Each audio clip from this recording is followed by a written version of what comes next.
Quero convidar você a abrir a sua Bíblia, Marcos capítulo 5, versos 21 a 43. Diz assim a palavra do Senhor: Tendo Jesus voltado de barco para outra margem, uma grande multidão se reuniu ao seu redor, enquanto ele estava à beira do mar. Então chegou ali um dos dirigentes da sinagoga, chamado Jairo. Vendo Jesus, prostrou-se aos seus pés e lhe implorou insistentemente: Minha filha está morrendo, vem por favor e impõe as mãos sobre ela, para que seja curada e que viva. Jesus foi com ele. Uma grande multidão o seguia e o comprimia. E estava ali certa mulher que havia 12 anos vinha sofrendo de hemorragia. Ela padecera muito sob o cuidado de vários médicos e gastara tudo o que tinha, mas em vez de melhorar, piorava. Quando ouviu falar de Jesus, chegou por trás dele, no meio da multidão, e tocou em seu manto, porque pensava: se eu tão somente tocar em seu manto, ficarei curada. Imediatamente cessou sua hemorragia, e ela sentiu em seu corpo que estava livre do seu sofrimento. No mesmo instante, Jesus percebeu que dele havia saído poder. Virou-se para a multidão e perguntou: Quem tocou em meu manto? Responderam os seus discípulos: Vês a multidão aglomerada ao teu redor e ainda perguntas: Quem tocou em mim? Mas Jesus continuou olhando ao seu redor para ver quem tinha feito aquilo. Então a mulher, sabendo o que lhe tinha acontecido, aproximou-se, prostrou-se aos seus pés e, tremendo de medo, contou-lhe toda a verdade. Então ele lhe disse: Filha, a tua fé a curou, vai em paz e fique livre do seu sofrimento. Enquanto Jesus ainda estava falando, chegaram algumas pessoas da casa de Jairo, o dirigente da sinagoga. Sua filha morreu, disseram ele, não precise mais incomodar o mestre. Não fazendo caso do que eles disseram, Jesus disse ao dirigente da sinagoga: Não tenha medo, tão somente creia. E não deixou ninguém segui-lo, senão Pedro, Tiago e João, irmão de Tiago. Quando chegaram à casa do dirigente da sinagoga, Jesus viu um alvoroço, com gente chorando e se lamentando em alta voz. Então entrou e lhes disse: Por que todo esse alvoroço e lamento? A criança não está morta, mas dorme. Mas todos começaram a rir de Jesus. Ele, porém, ordenou que ele saísse. Tomou consigo o pai e a mãe da criança e os discípulos que estavam com ele. E entrou onde se encontrava a criança. Tomou-a pela mão e lhe disse: Talita cumi, que significa: menina, eu lhe ordeno, levante-se. Imediatamente a menina, que tinha 12 anos de idade, levantou-se e começou a andar. E isso os deixou atônitos. Ele deu ordens expressas para que não dissessem nada a ninguém e mandou que dessem a ela alguma coisa para comer. Irmãos, nós terminamos a passagem anterior com Jesus sendo rejeitado pelos moradores da região de Decápolis. Inicialmente, o sinal miraculoso da libertação daquele homem endemoniado não gerou fé no coração daquelas pessoas. Todavia, enquanto que deste lugar houve rejeição, ao retornar para Cafarnaum, Jesus é rapidamente cercado por uma numerosa multidão que estava interessada nele. Dessa calorosa e numerosa multidão, Marcos destaca apenas duas pessoas: Jairo e a mulher do fluxo de sangue, a mulher com a doença hemorrágica. A história dessa mulher acontece no meio da história de Jairo. E podemos perceber, pela leitura da passagem inteira, algumas diferenças, alguns contrastes entre eles. Jairo era um líder na sinagoga. Ela, uma mulher anônima. A gente não sabe o nome dela. Jairo era um líder religioso. Ela era excluída da comunidade religiosa. Jairo era rico. O fato de algumas características da casa de Jairo não era uma casa comum, uma casa simples, como a casa de pessoas pobres da época, casa que tinha alguns cômodos. Então, era um sinal que Jairo era um homem de posses. Já a mulher perdera todos os seus bens em vão, buscando saúde.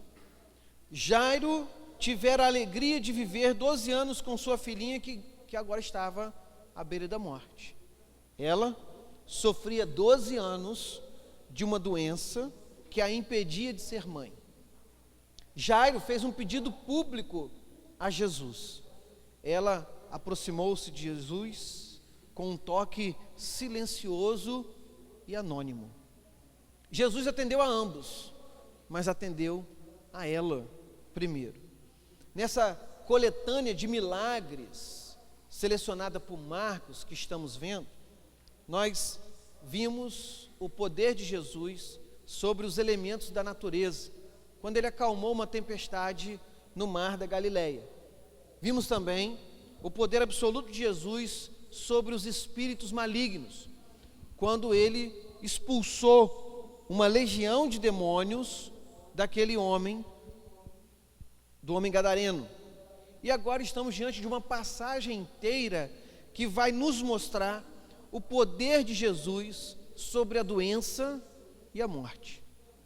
E para a mensagem de hoje, eu quero destacar a história da mulher com fluxo de sangue e comentar como a fé em Jesus, em meio ao sofrimento, traz esperança e nos dá forças para avançar. A fé em Jesus, em meio ao sofrimento, nos traz esperança e nos dá forças para avançar. Você pode falar isso comigo? A fé em Jesus, em meio ao sofrimento, traz esperança e nos dá forças para avançar. A fé em Jesus em meio ao sofrimento. A mulher dessa história sofria há 12 anos de uma doença que era muito difícil de tratar naquela época. O Talmud, uma coletânea de livros sagrados dos judeus, trazia 11 formas diferentes de tratar para curar de hemorragia. Marcos traz a informação de que ela gastou muito dinheiro procurando ajuda médica para a sua doença. Eu fico imaginando que ela deve ter gastado, deve ter tentado todas essas 11 formas e muito mais coisas para tentar curar essa doença, mas nada resolvia o seu problema. Ela gastou tudo que tinha, mas ao invés de melhorar, a situação dela só piorava. A medicina daquela época não era avançada como é hoje. As tentativas frustradas dos médicos que atenderam aquela mulher só serviram para gastar o seu dinheiro e piorar a sua situação. Apesar da medicina em nosso tempo ter avançado muito nos cuidados com o corpo físico, ela ainda deixa a desejar nos cuidados com a alma e problemas de cunho emocional. Em nossos dias, vemos pessoas sofrendo com a depressão, crises de ansiedade, síndromes de diversos tipos, e ainda não há comprovação científica da eficácia dos medicamentos que são vendidos com a promessa de tratamento de cura para esses males. Às vezes, uma pessoa, pela gravidade do seu problema emocional, começa tomando remédio que, ao invés de melhorar, desencadeia outro problema.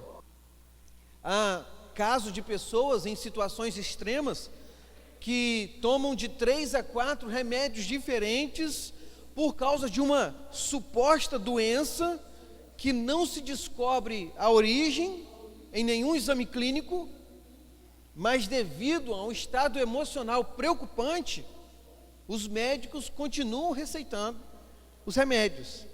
E a semelhança da mulher da nossa história, as pessoas estão gastando rios de dinheiro e o seu estado de saúde emocional piora cada vez mais.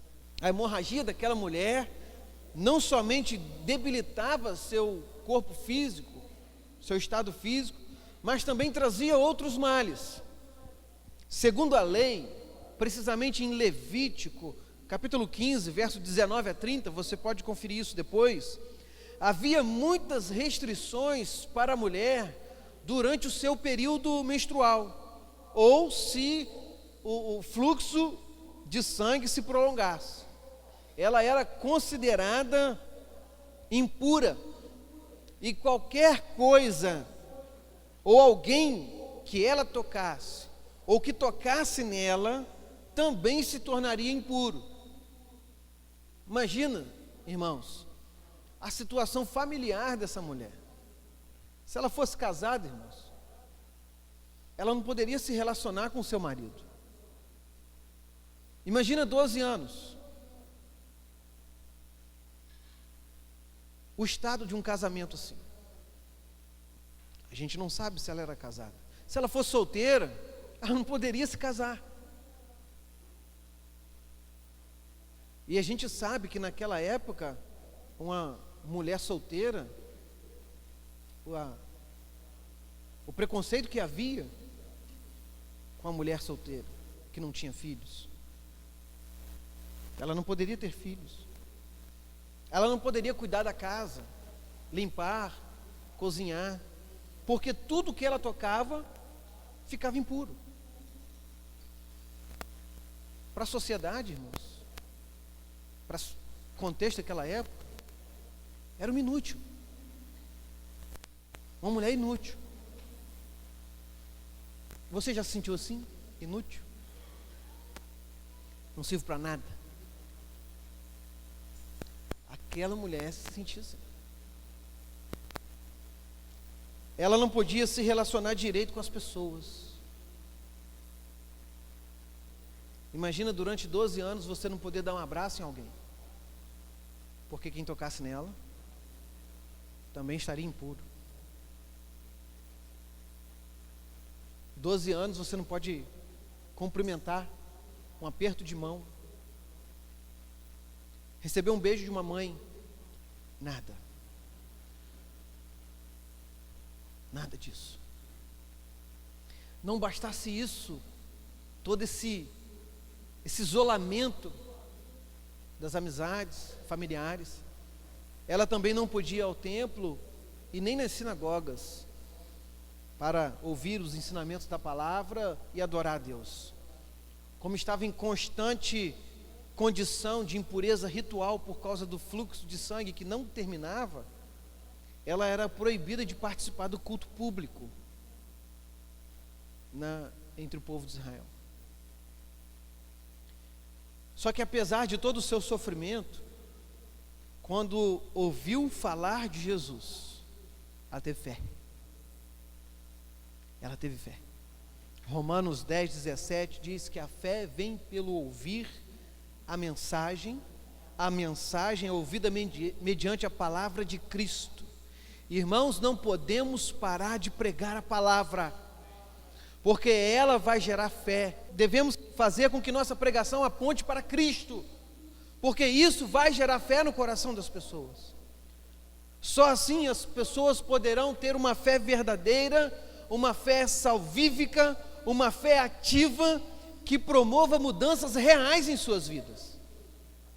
E quando eu falo, irmãos, de pregação, não somente eu quero dizer aquilo que eu estou fazendo nesse momento, mas quando você ensina seus filhos, quando você vai falar com um colega de trabalho, quando você vai testemunhar no colégio, na faculdade, quando você vai fazer uma visita, quando você está conversando com vizinhos, com amigos, enfim, todas essas oportunidades, todos esses momentos são oportunidades de alguma forma você pregar a palavra e apontar para Cristo, porque assim a fé pode ser gerada no coração das pessoas. Em segundo lugar, irmãos, a fé em Jesus traz esperança. Irmãos, nós não sabemos o que aquela mulher ouviu falar sobre Jesus.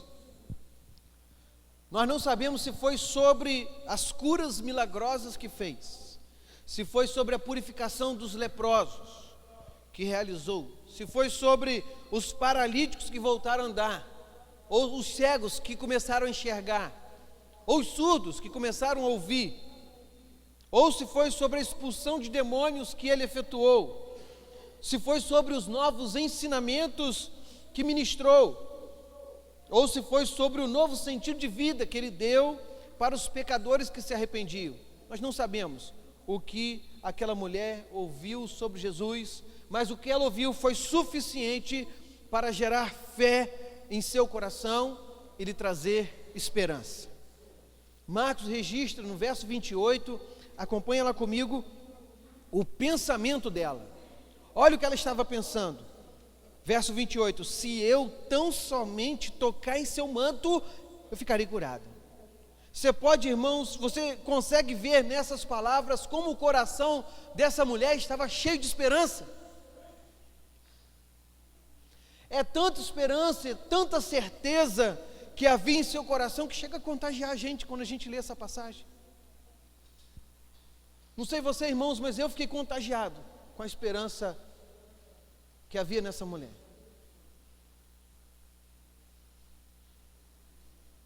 Ela tinha tanta certeza, irmãos, ela tinha tanta certeza que fez um plano,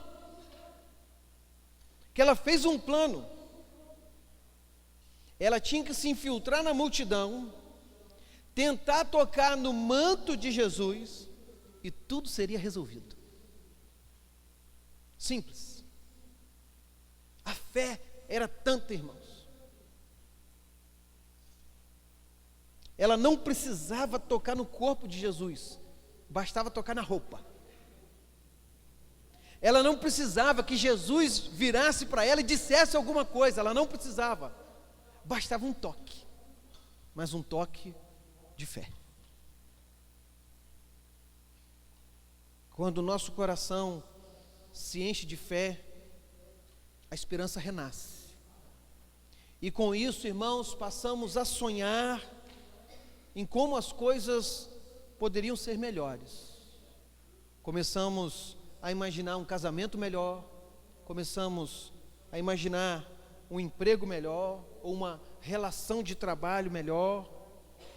Começamos a sonhar com um comportamento diferente dos filhos. Começamos a imaginar a restauração de algumas amizades que foram destruídas pelo pecado. O conceito de fé apresentado em Hebreus 11 fica mais vívido e nítido para o coração daquele que tem esperança. Hebreus 11:1 diz que a fé é a certeza daquilo que esperamos e a prova das coisas que não vemos. Ela ainda não estava curada, mas ela viu que ela estaria curada se tocasse em Jesus.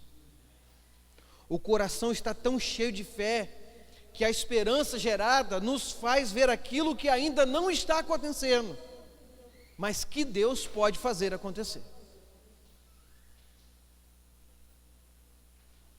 A fé em Jesus traz esperança. A fé em Jesus também nos dá forças para avançar. A fé em Jesus, irmãos, não é uma coisa teórica, ou apenas algo no coração, um sentimento. Não. A fé em Jesus nos leva a tomar atitudes. É uma fé ativa, que é gerada pelo próprio Deus em nós, que nos dá forças para avançar. Aquela mulher, irmãos, você pode acompanhar na história, que ela rompeu com todas as barreiras emocionais, as barreiras legais, que a lei dizia que ela tinha que ficar afastada, as barreiras sociais, o que as pessoas que conheciam ela iam dizer, as barreiras religiosas. Ela rompeu com todas as barreiras e foi tocar nas vestes de Jesus. Você conseguiria explicar como uma pessoa no estado físico debilitado pela hemorragia, com seu emocional abalado pelo isolamento social e espiritual, teria forças para sair de casa, passar no meio de uma multidão para tocar nas vestes de Jesus? Você consegue explicar isso? Somente a fé em Jesus pode dar forças a uma pessoa para avançar. E aqui, irmãos, nós vemos a fé em ação. Nós vemos a fé em ação. A fé em Jesus não é algo que eu pratico apenas nos cultos, quando eu canto ou quando eu oro. A fé em Jesus, ela é evidenciada por atitudes, melhor dizendo, por novas atitudes. A Bíblia diz em Tiago 2:26, na parte B, que a fé sem obras, ela é morta. A fé em Jesus, ela enche o nosso coração de esperança. A esperança nos faz sonhar ou imaginar que as coisas podem ser diferentes. Mas se não tomarmos nenhuma atitude, nada vai mudar e tudo vai continuar do jeito que está. Você precisa agir e viver com base na sua fé em Jesus e não por aquilo que você vê ao seu redor. A Bíblia diz em 2 Coríntios 5:7, porque vivemos por fé e não por vista, e não por aquilo que vemos. Não são as circunstâncias que determinam o seu caminhar ou o seu modo de viver, mas é a sua fé em Jesus. Prestou atenção? Não são as circunstâncias, por mais sofridas, desastrosas, trágicas que sejam, que vão determinar a sua maneira de viver, mas é a sua fé em Jesus. Veja bem, não é um marido ou uma esposa ruim que vai determinar sua maneira de agir em casa, mas a sua fé em Jesus vai te levar a agir de uma maneira em que você reflita a glória de Deus no seu casamento, sendo um marido ou uma esposa mais piedoso, mais piedosa. Está vendo? A aplicação da fé, o exercício da fé. Não é um patrão ou um supervisor ruim ou injusto que vai determinar a sua maneira de trabalhar. Não são as condições de trabalho,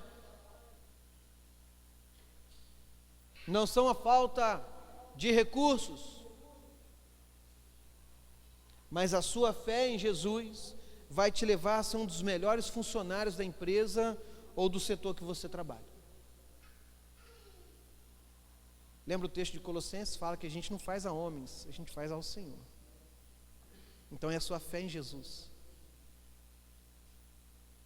Não é a má influência de amizades ruins que vai determinar o seu comportamento, mas a sua fé em Jesus vai te ajudar a praticar boas obras e ser uma influência abençoadora para os seus amigos.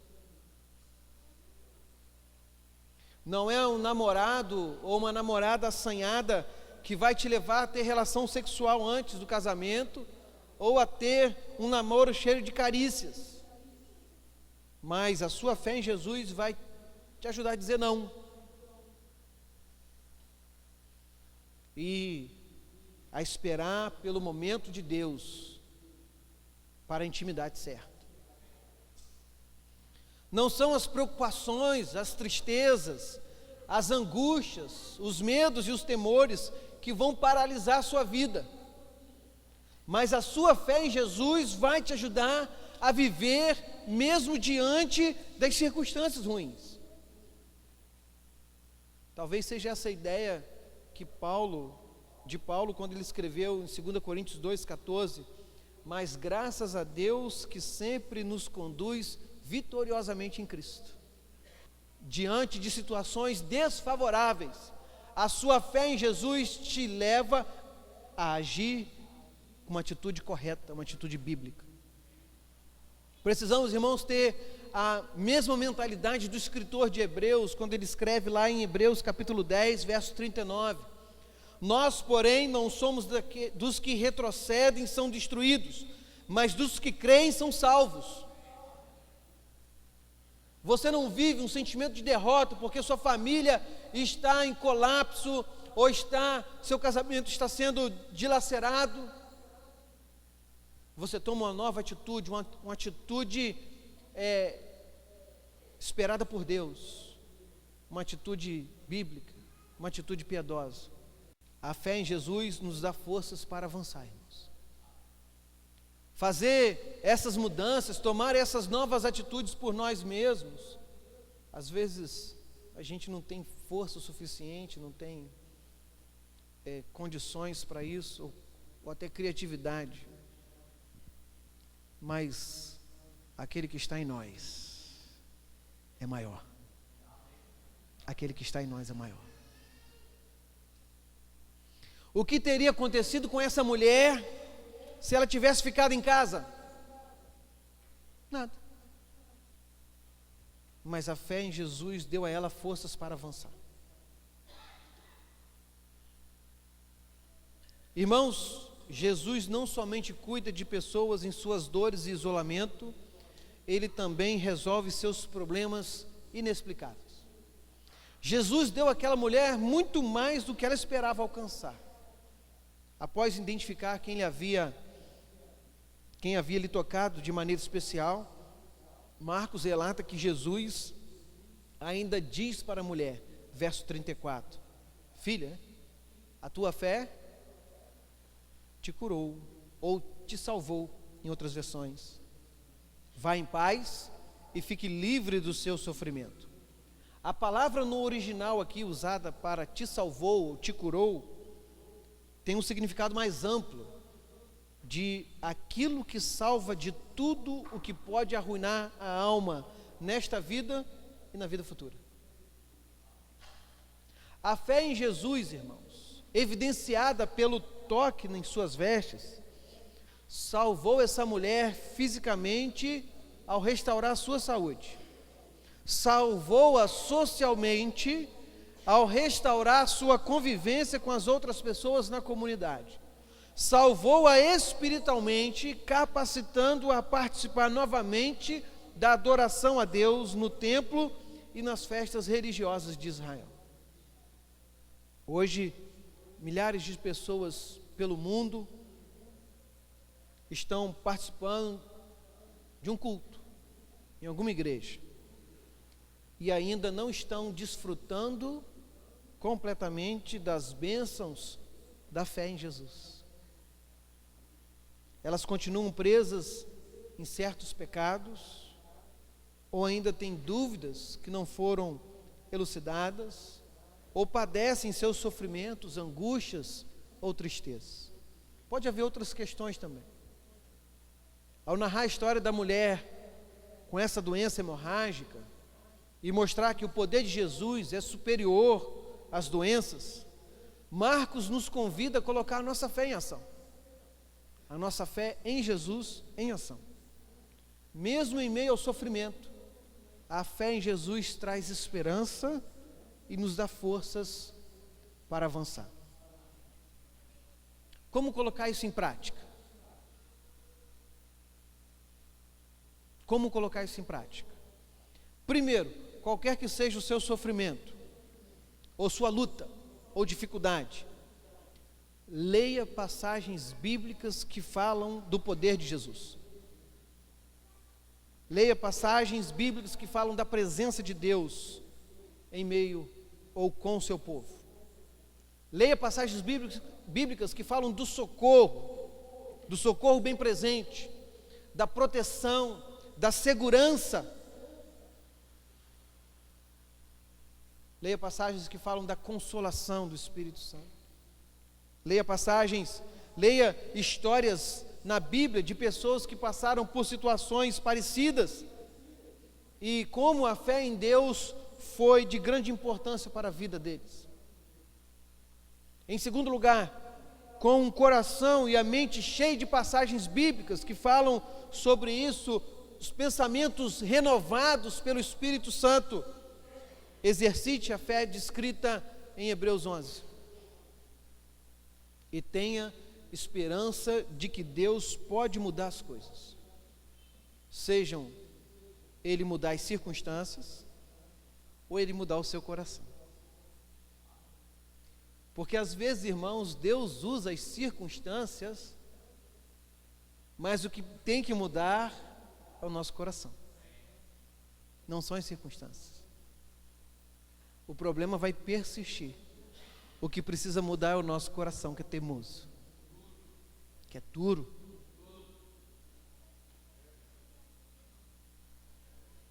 Então, tenha esperança de que Deus pode mudar. Em terceiro lugar, tome atitudes. Tome novas atitudes, mas atitudes que sejam renovadas pela sua fé em Jesus. Atitudes bíblicas, atitudes piedosas. E aguarde para ver o que Deus irá fazer em sua vida. Amém? Que Deus nos abençoe. Enche o seu coração, a sua mente com a palavra de Deus. Tenha esperança.